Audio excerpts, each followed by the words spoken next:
Well, hey, Lydia, how's it going? Hi, Sarah. I'm good. How are you? Doing great. I'm Thanks here for in my car. joining us from the road.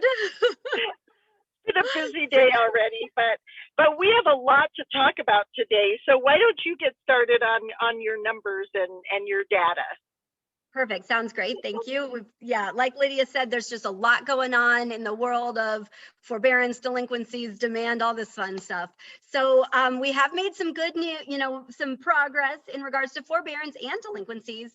The rates of mortgages in forbearance declined again week over week. So now we're about 5.14% of loans. That was down from last week's 5.2%. Keeping that number right around 2.6 million borrowers are in a forbearance plan. As of last week, we had 14.1% of borrowers are in their initial stage, and that's actually down from 14.6%, which is that's a kind of a big movement. Plans on extension did go up very, very slightly. It's still right around 83%. It's just slightly crept up. And then reentries held steady at about 2.6% of those. So that's really the bulk of them are on those extensions. Right. When we look at their exits, so if we look at forbearance exits from June 1st through March 7th, 43.3% of all exits, all borrowers are current. They are Good. current upon the exit of that plan, but the number that we've been watching of people who are behind on their payments and left without a loss mitigation plan in place, that number crept up. We're now at 14.1% of borrowers leaving their forbearance plan with no plan in place. So that's something, if you're talking to your buyers and, your sellers or your property owners, please make sure that they have a plan. Yep. That is the danger zone right there. Total danger zone. I like that. Yep. You're right. And we gotta keep in mind. So the thing with forbearance is anybody who's behind in forbearance is counted as a delinquency. So those numbers, Right. delinquency numbers include forbearance delinquencies. So we want to, watch that number. And we actually have had some significant improvements from December to January. Total delinquent loans actually dropped by 3.82%, down to 5.9% of loans are delinquent. And this is the first time that we have been below 6% since March of 2020. So this is good news. We are trending in the right direction. Great news. Yep. Especially on those 60 and 30-day lates, those are considered early stage, and they're way below pre-pandemic numbers. So with one payment, they're actually missing one payment are down 24%. Missing two payments is down 6%. So this is really good. Now, that's good. Yes. Now, the long-term delinquents of 90 days or more, that number is still super high. It has been dropping. We're at about 2.1 million serious delinquent, seriously delinquent loans. And that's about 5 times where we were at the beginning, pre-pandemic. That's about 1.7 million more than we had, 12 months ago. So that's really Right. that number that we're watching closely. Here in Arizona, we have, and we've actually only had, so we have 2.8% of an increase of seriously delinquent loans, for the year. So Right. that's not as big as some other states. It's not as low as some other states. Right. So like the highest is Hawaii at 5.2% and the lowest is Idaho at 1.6%. So we're on that lower end, but it's still a number that's very real and it's going to impact a lot of people. Right. What's interesting is nationwide, there were about 370,000 borrowers that went delinquent for the first time in January. It's not a huge number. It's actually the lowest number of new delinquencies in 12 months. So again, we see that, it's downward trends. But where we're really looking is those higher stage delinquent loans. Right. Those are the ones Right. that we're watching for. And even with the improvement that we have, this steady amount of improvement would overall give us a decline of, maybe 20% by the end of Q3 this year. So it's still huge numbers. And that's where we really have to pay attention to, Right. what's happening, because it puts a lot of pressure on, the servicers.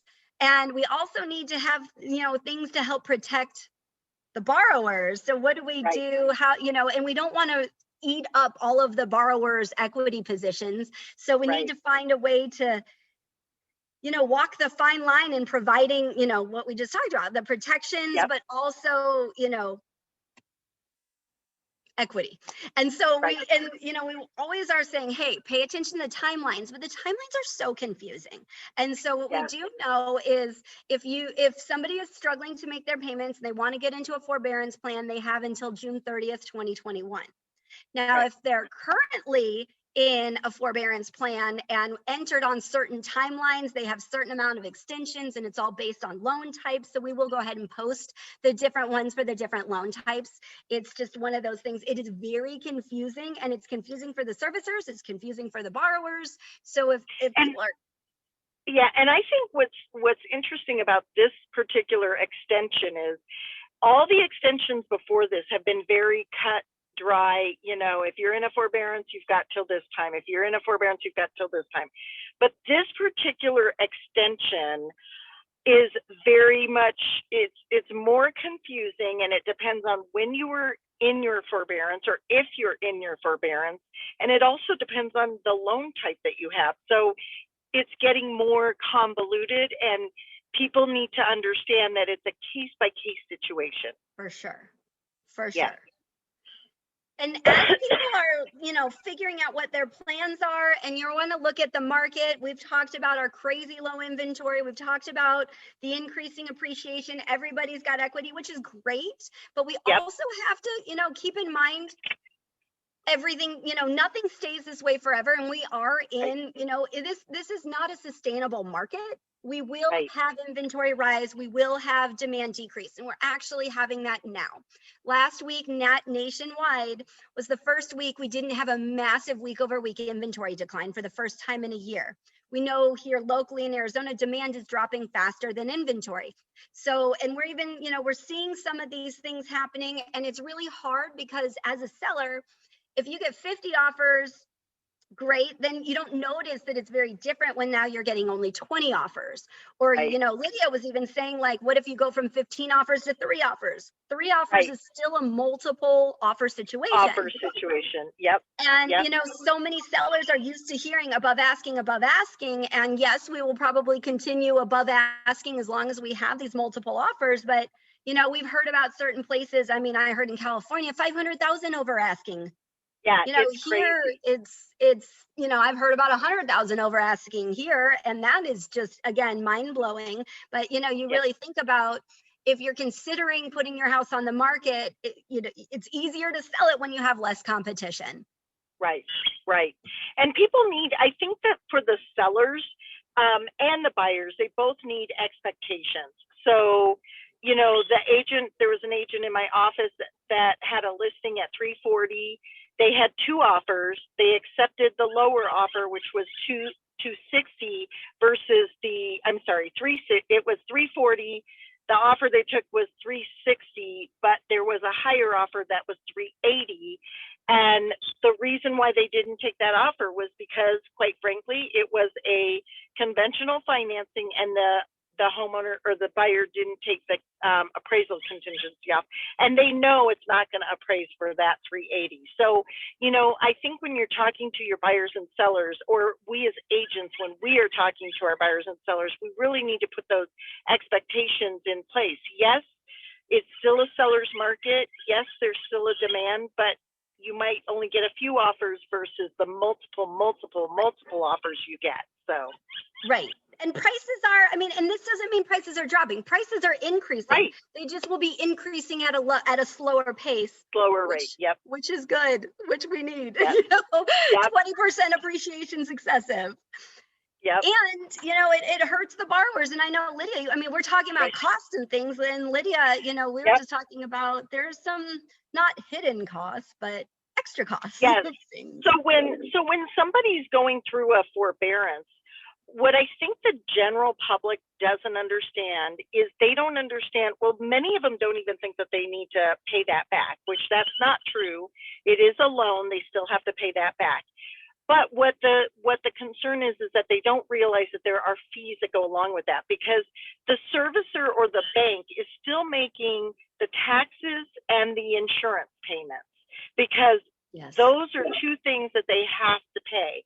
So there's going to be a cost affiliated with that. So my whole concern with people that do forbearances that don't understand or don't have an exit strategy, that's really the most important thing. Is if you're going to get into a forbearance, you need to make sure that you actually know how you're going to pay that back. And I go back to my story of my friend who, you know, she had a $1,700 house payment and was thinking of doing a 3-month forbearance. And I said to her, I go, what's going to change on month 4? Because her servicing company was willing to give her 6 months to pay that back, those 3 months that she didn't pay, but her house payment wouldn't be $1,700 anymore. It would be more like $2,200 to $2,500.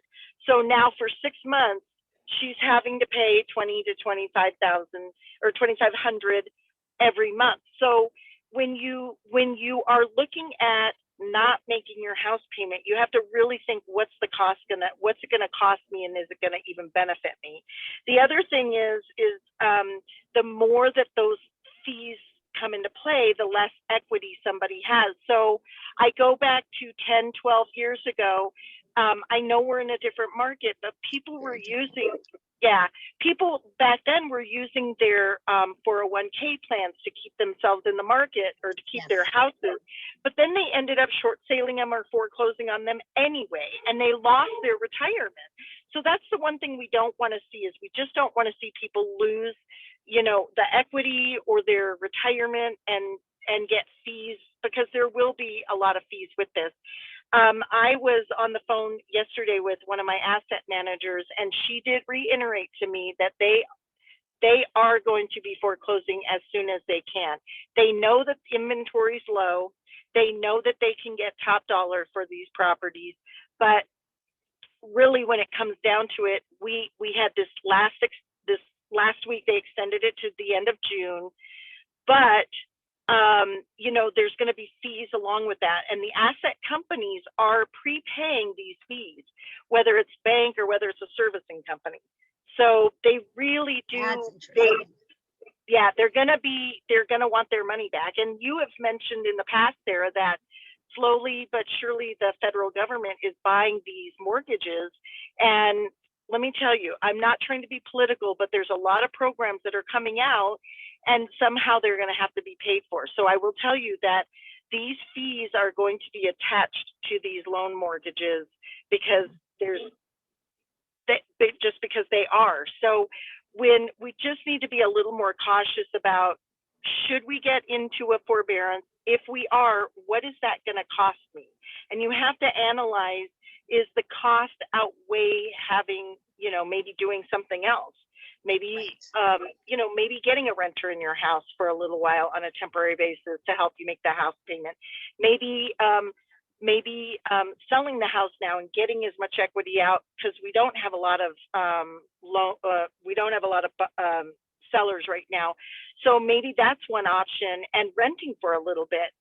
Yes, rents are high, but till you regroup and figure out what you're going to do, maybe that's a good option for you. So I always say, talk to Sarah or I first, because it's a case-by-case situation. And especially now with the extension that we just had this last week, it's going to be all different depending on what the loan type you have. So absolutely. Yeah, complicated stuff, but it's important that everybody is aware of it. The market is always changing, so we can't say it's just changing now. It's been changing every day for a year. So, you know, we want to just keep our eye on what's going on, and, you know, find solutions that best benefit, you know, our homeowners out there. Absolutely. And don't panic sell, but we definitely want to keep as much equity as possible. So be smart about what your decision is, and, you know, weigh the pros and the cons, and talk to Sarah or I, and maybe we can come up with a different solution that you didn't even think of. I love it. Sounds great. Well, as always, Lydia, thank you. Thanks, Sarah. I appreciate all of your great ideas and info. Thank you. Have a good week. See you next week. Okay. Bye.